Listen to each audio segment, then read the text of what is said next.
Good morning, everyone. I'm Rizky Auluddin, and I will be your news anchor today, bringing you the latest and the most trustworthy updates.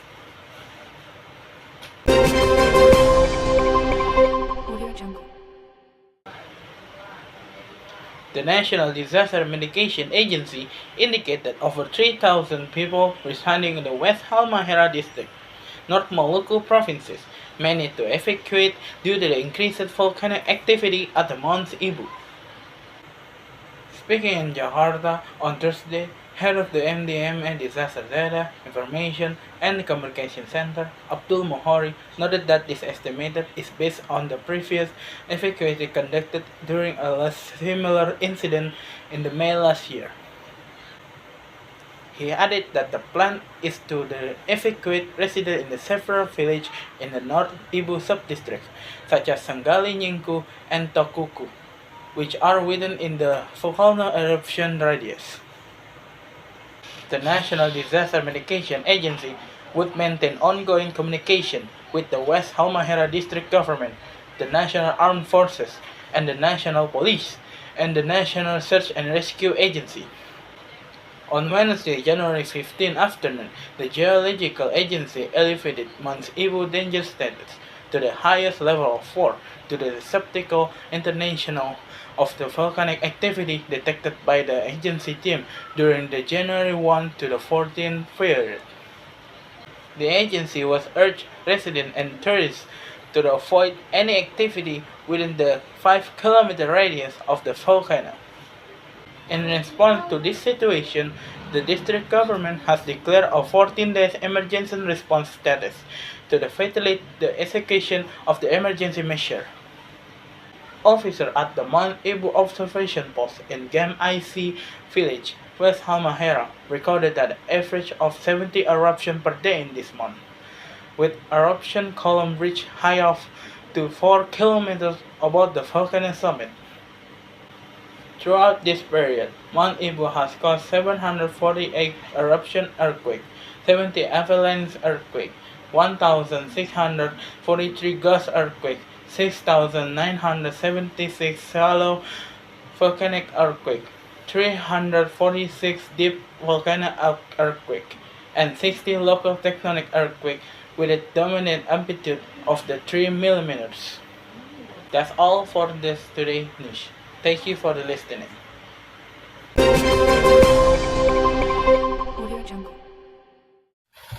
Hello guys, good afternoon. Welcome back to Daily News with me, Dicky Marvel.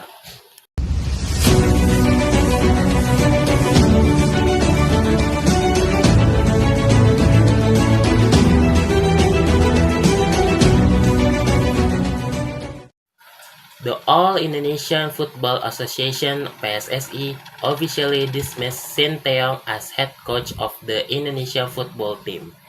PSSI Chairman Erick Thohir stated that the association ended its collaboration with Sinteyong on good terms, emphasizing that the South Korean accept the decision with understanding. Our relationship is good. I respect Sinteyong, and he accepts this decision very well, Thohir stated in a press release. He mentioned that the plan to end the contract with Sinteyong surfaces 3 months before Indonesia met against China on October 50, 2024. At the time, he had considered terminating the contract earlier, but the decision was delayed due to Indonesian tight schedule in the third round of the 2026 World Cup qualification in the Asian zone. Thohir did not specify a replacement but indicated that the new head coach, who is tasked with leading Indonesia to the 2026 World Cup, is from the Netherlands. Several names in the football industry are seeking not just employment, but also a legacy, including being part of Indonesian journey to the 2026 World Cup, Thohir said. He revealed that during his trip to Europe in December 2024, he identified 3 coaching candidates and eventually narrowed it down to 1 individual. The new head coach for the Indonesian team football will be introduced to the public at a conference on January 12. Sinteyong joined the Indonesian football team in December 2019, and during his tenure, successfully raised its FIFA ranking from 173rd to 127. In mid-2024, his contract was extended until 2027. After he led in Indonesian U23 national team to the semi-finals of the 2024 U23 Asian Cup.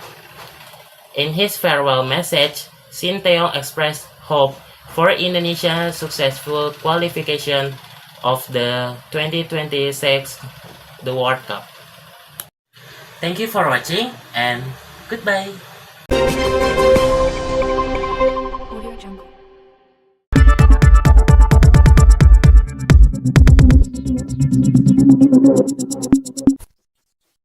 Severe cold weather grips the southern US as a major winter storm brings record-breaking snowfall and freezing temperature to the Gulf Coast, with icy conditions blanketing parts of the region and dangerous weather expected to continue in response to the storm.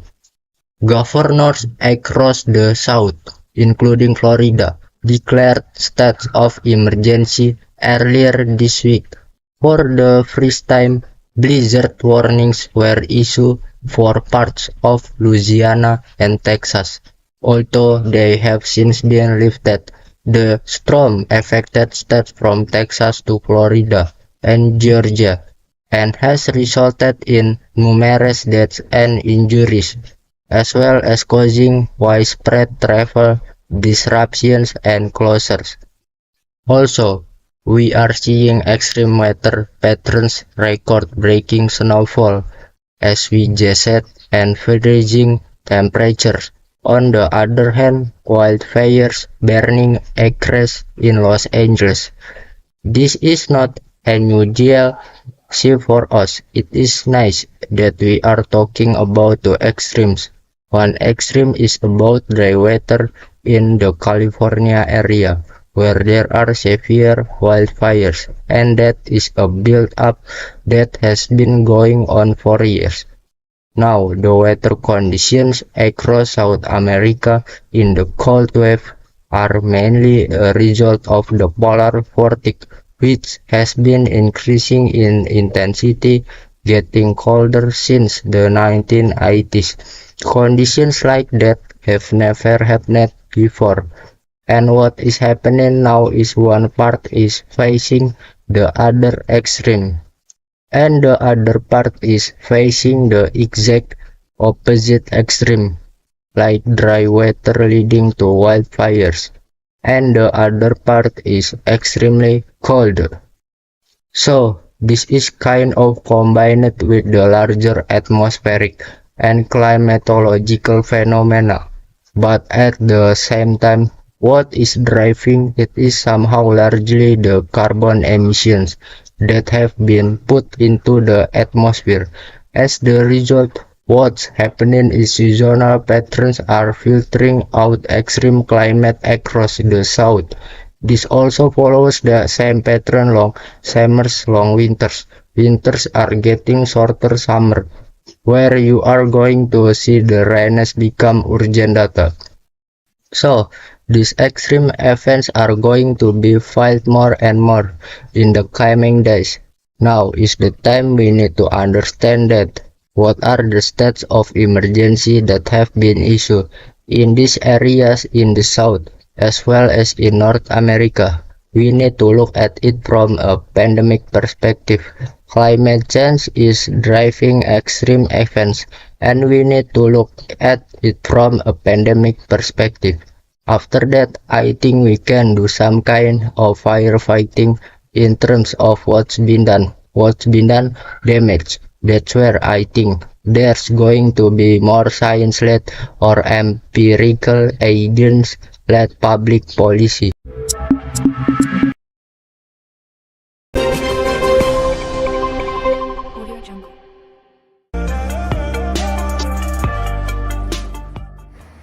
back again with me, with the Muhammad Zaki Zamzami with today's sport news. Feyenoord successful beat the Bayern Munich with a landslide score of 3-0 in the matchday 7 league phase of the 2024 and 2025 Champions League, which was held in the Kuip Tuesday morning. Santiago Gimenez scored 2 of Feyenoord's 3 goals in the victory over Bayern. Another goal was scored by a striker from Japan, Ayase Ueda. Bayern lost 3-0 to Feyenoord in the Champions League. On Wednesday night, Bayern dominated throughout the match but failed to capitalize on a number of golden opportunities. While the hosts were clinical and took the 2 goals lead through Santiago Gimenez in the first half, Ayase Ueda pulled the game back late in the second half. Feyenoord tried to appear aggressive from the start. As a result, the hosts were able to open scoring in the 21 minutes. Gimenez was able to escape from his opponent's control and hit Manuel Neuer goals with a hard volley.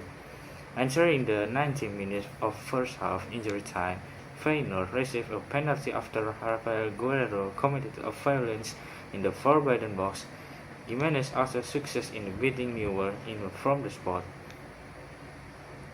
Entering the second half, Bayern tried to play more aggressive. However, Harry Kane had difficulty breaking down the host defense.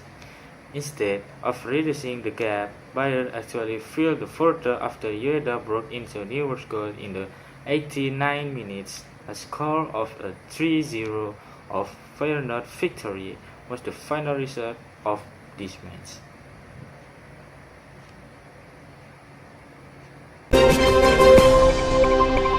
Audio Jungle. Good morning. You are watching today's news with me, Arsya Rahmatul Iza. I will bring you news about weather throughout the region. Audio Jungle.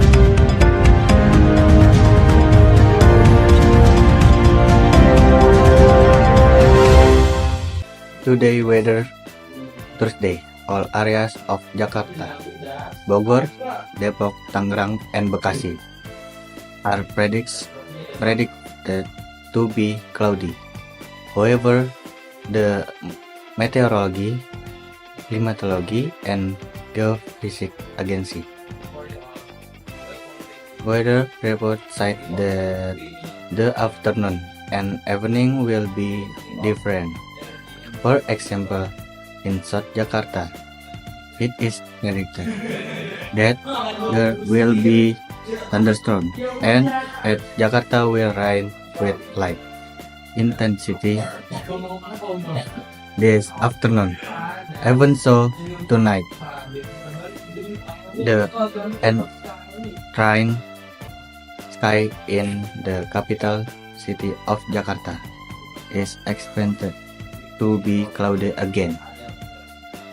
Be aware of the potential for rain that can be accompanied by lightning and strong wind with a short duration in some areas of South Jakarta in the afternoon. Cite the BMKG early warning. Not much different the buffer areas, namely Bekasi, Depok, and Bogor City, which are also predicted to rain with light to moderate intensity, then cloudy again at night.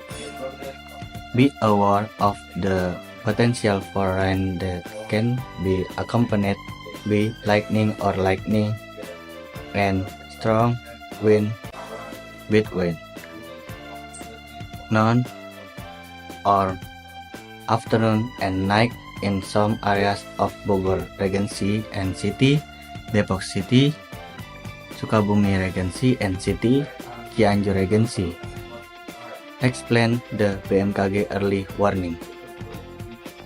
Here is the news that I can bring. I am Arsya Rahmatuliza taking my leave.